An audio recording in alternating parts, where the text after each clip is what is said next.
Dr. B here, and we are demystifying the DSM, and we are going through neurodevelopmental disorders.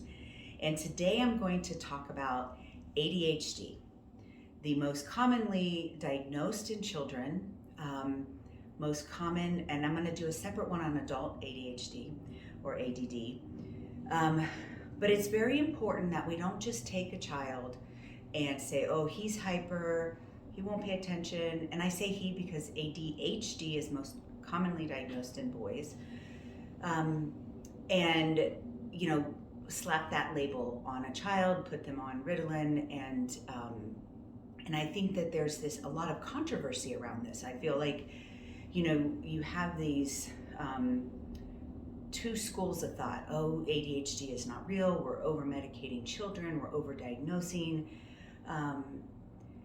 And, those of us who are actually diagnosing and treating. And I want you to know that we're not just throwing medication at children, okay? When someone comes in, when a mother or a parent brings a child in, and there's some concerns of ADHD, there's a time component and a lot of assessment components. So one of the first things that I don't think the layperson understands is that ADHD symptoms, to be diagnosed, have to be in more than one setting.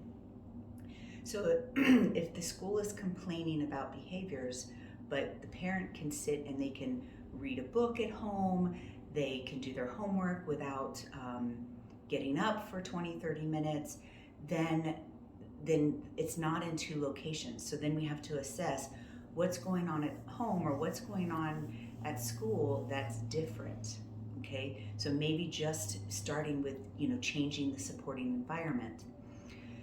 We have to look at all kinds of things. Chaos. If a child was completely fine, doing well in school, then all of a sudden grades are dropping, can't pay attention, not completing homework assignments, maybe something happened.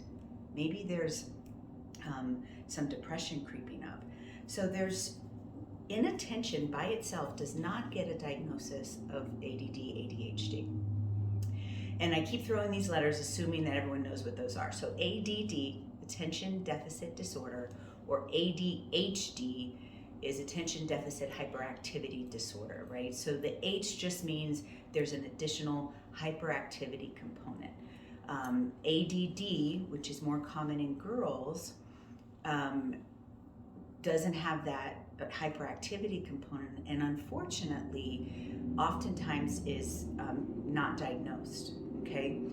And so it's important that we don't start judging parents or saying we're over-diagnosing, but that we are getting proper assessment and diagnosis and treatment when appropriate. Sometimes we can just do behavior modification, organizational skills, change the environment, give a little bit more supportive environment. But if somebody truly has ADD or ADHD and we do not treat it, research shows that we are decreasing their IQ points by 10 to 20, which means someone who may have been successful going to college and having a great career may not be able to do that. That's what that 10 to 20 points may differentiate. And I understand this fear of giving medication to our children, right? We want to allow their brains to develop normally, and we can. Our brains can continue to develop. Research shows that brains develop up until your early 20s. This is why alcohol is not legal until after 21, right? Because we know that the brain is still developing. So, there's lots of behavior modifications, accommodations that we can do for ADHD and ADD so that they can allow their brain to grow and reach their full potential. But if somebody truly needs medication, so they're moderate to severe, and it's taking a lot of energy. Just imagine if someone without ADHD, their homework takes them 20 minutes. But someone with ADHD and all the accommodations, they can do it, but it takes them 2 hours. Is that really, are we really evening the playing field? And this is how I want parents to look at this. Is it, yes, I understand they could do it if you just make them do it, right? But it's taking them 2 hours when the person without ADD, it only takes them 20 minutes. Is that really a fair? Are these two children, do they really have the same opportunities in life?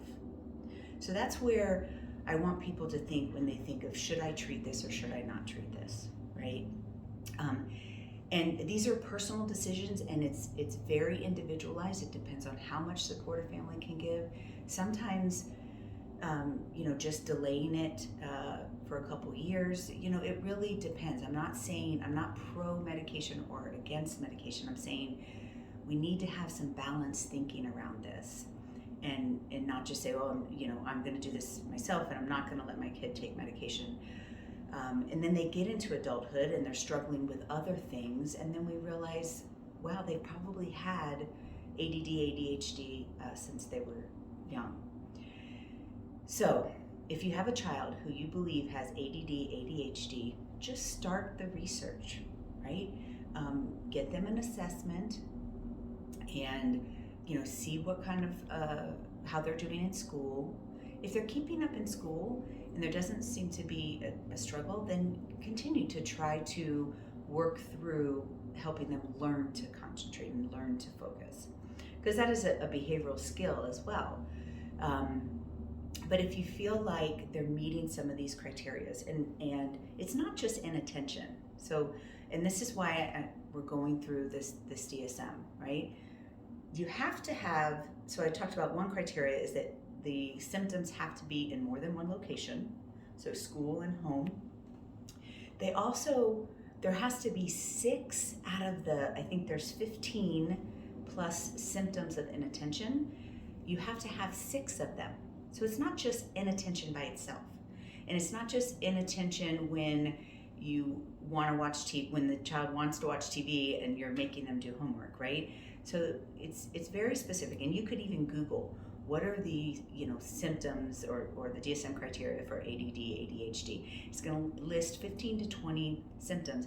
You have to have at least 6 of those at a mild to moderate rate to say you actually have ADD or ADHD.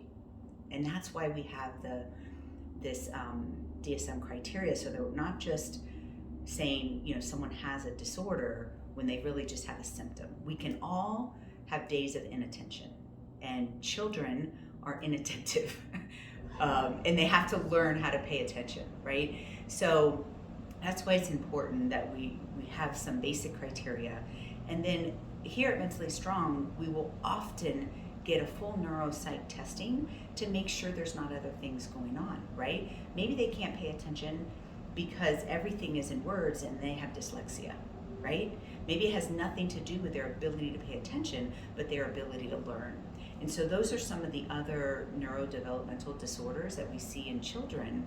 And that's why it's important when we have any kind of symptoms in children that we get kind of that full neuropsych eval, making sure there's not learning disabilities, communication disorders, motor disorders, that, and so then it's a process of elimination, that okay, there's nothing else going on, and they're still meeting this criteria for ADHD, and then we can start looking at treatment for that.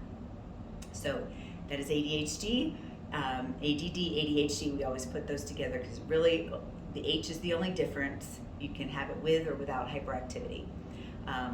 So just remember that you are mentally strong.